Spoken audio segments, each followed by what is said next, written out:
بسم الله الرحمن الرحيم إنا لله وإنا إليه راجعون maanta waa tacsi xanuun badan oo la isugu yimid haddii alla ku roon yahay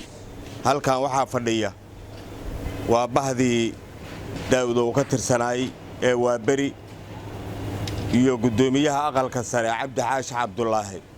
oo aan leenahay sida aad noo garab taagan tahay markasta ilaahay ka abaal mariyo Soomaalidu ka abaal mari kartay waxaan u malaynayaa inta hadda halkan joogta qofkii ugu dambeeyay ay Daawud sarkaan ayaan ahay aniga iyo Nakaruuma sida aan filayo waxaan isugu tagnay aaskii Allah u naxariistay Abwaan Guure oo lagu sameeyay magaalada Jigjiga lagu aasay ayaan isugu tagnay haddana halkii isla goobtii ayaa lagu aasay Daawud cali masxaf inkastoo aad uga xumahay